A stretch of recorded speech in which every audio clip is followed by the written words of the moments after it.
बच्चों, 100 शब्द प्रति मिनट गति का डिक्टेशन से पूर्व बताना चाहूँगा, जो बच्चे पेड क्लास लेना चाहते हैं रिपोर्टर के लिए, वे अपना नाम दर्ज करा सकते हैं। Mobile number 9414842949। ये क्लासेस 1 तारीख से शुरू हो रही है। Yes, dictation start. Janata Dal के वरिष्ठ नेता एवं उड़ीसा के मुख्यमंत्री ने मंडल आयोग की सिफारिशों को लागू करने के राष्ट्रीय मोर्चा सरकार के फैसले की आलोचना तो अवश्य की है, लेकिन सरकार के फैसले से उत्पन्न समस्याओं के समाधान के लिए बातचीत के आधार का भी सुझाव दिया है। पटनायक ने प्रधानमंत्री को लिखे पत्र तथा संवाददाताओं से बातचीत के दौरान यह स्पष्ट कर दिया कि मंडल आयोग के मामले में राज्य सरकारें केंद्र का फैसला माने ही यह जरूरी नहीं है और वे खुद तो उड़ीसा में इसे लागू नहीं करेंगे। उन्होंने मंडल आयोग की रिपोर्ट के में गिनाई गई जातियों के संबंध में भी अपने संदेह प्रकट किए हैं। पटनायक जनता दल के वरिष्ठ नेता हैं और वे कभी नहीं चाहेंगे कि केंद्र सरकार और दुविधा में फंसे, लेकिन यह उनका फर्ज है कि वे अपनी ही पार्टी की सरकार को गलत फैसला करने से रोके और यदि फैसला कर लिया गया है तो उसमें व्यवहारिक संशोधन के लिए सुझाव भी दे। पटनायक ने प्रधानमंत्री को पत्र लिखकर यह कर्तव्य निभाया है। प्रधानमंत्री ने संसद में सरकारी फैसले पर बयान देकर बातचीत का रास्ता ही बंद कर दिया, क्योंकि वे 27.5% आरक्षण पर कोई समझौता करने को ही तैयार नहीं हैं।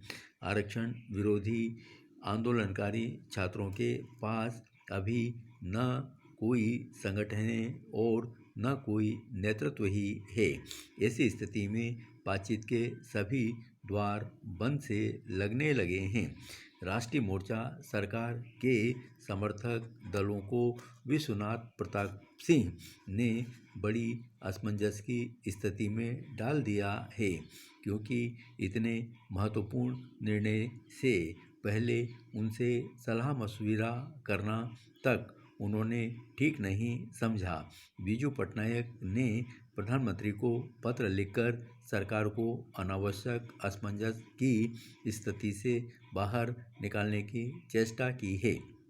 अन्य पिछड़ी जातियों को आरक्षण देने के पहले यदि सरकार ने पूरी आरक्षण नीति पर अन्य राजनीतिक दलों व सामाजिक संगठनों से परामर्श किया होता तो आज उसे इस प्रश्न पर इतने व्यापक विरोध का सामना नहीं करना पड़ता। पटनायक ने अपने पत्र में सुझाव दिया है कि अनुसूचित जातियों व जनजातियों को जो आरक्षण दिया हुआ है उस पर भी पुनर्विचार की आवश्यकता है। सरकारी सेवाओं व शिक्षण संस्थाओं में प्रवेश के लिए आरक्षण की सुविधाएं समझ में आ सकती हैं, लेकिन पदोन्नति में भी आरक्षण का प्रावधान रखने से अन्य जातियों में रोष फैलना स्वाभाविक है।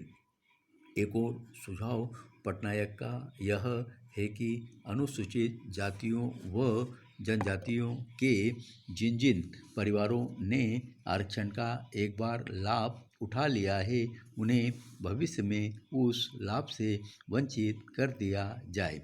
पटनायक के ये सुझाव व्यवहारिक हैं और यदि इन पर अमल किया जाता है तो उन लोगों में कोई आक्रोश पैदा नहीं होता जो अब तक किन्हीं कारणों से इस लाभ से वंचित रहे हैं।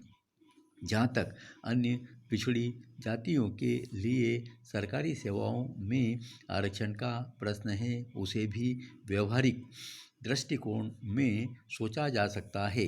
अलग अलग राज्यों में अलग अलग जातियां सामाजिक व शैक्षणिक दृष्टि से पिछड़ी हुई हैं। ऐसी स्थिति में एक सा प्रावधान आरक्षण को कैसे किया जा सकता है। एक और महत्वपूर्ण मुद्दा पटनायक ने जातिवाद का उठाया है। अन्य पिछड़े वर्गों में अनेक जातियां हैं और यदि अनिश्चित काल के लिए आरक्षण का प्रावधान किया गया तो आम लोगों में जातिगत आधार पर विचार करने की प्रवृत्ति बल पकड़ेगी और कभी भी सब लोगों में राष्ट्रीय दृष्टिकोण पैदा ही नहीं हो सकेगा। यदि आरक्षण विरोधी आंदोलन को तथा वर्ग वैमनस्य को रोकना है तो इन व्यवहारिक सुझावों पर गंभीरता से विचार किया जाना चाहिए। आरक्षण के समूचे प्रश्न पर विचार विमर्श के लिए राजनीतिक दलों, सामाजिक संगठनों व छात्रों के प्रतिनिधियों को आमंत्रित किया जा सकता है और यदि सरकार चाहे तो यह काम पटनायक के जिम्मे किया जा सकता है। सरकार ने अब यह स्पष्टीकरण दिया है कि अन्य पिछड़ी जातियों के लिए आरक्षण शिक्षण संस्थाओं में प्रवेश के लिए नहीं है। सरकार को मंडल आयोग की रिपोर्ट पर फैसला घोषित करते समय ही यह सब स्पष्ट करने चाहिए कि सरकार का जो भी रवैया इस प्रश्न पर रहा है उससे यह तो स्पष्ट हो ही गया है कि उसने पूर्वाग्रह के साथ फैसला किया है। इस फैसले के परिणामों का उसने कोई आकलन नहीं किया।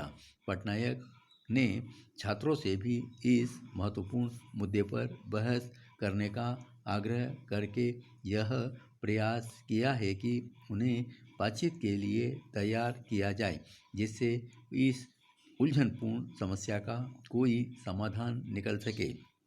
सरकार ने आंदोलन शुरू होने के बाद भी कभी छात्रों को विश्वास में लेने की चेष्टा नहीं की। कई ऐसे मसले हैं जिनके संबंध में आम छात्रों में भ्रांतियां हैं। यदि उन्हें मिटाने की चेष्टा सरकार ने की होती तो आंदोलन इतना उग्र रूप लेता ही नहीं। धन्यवाद।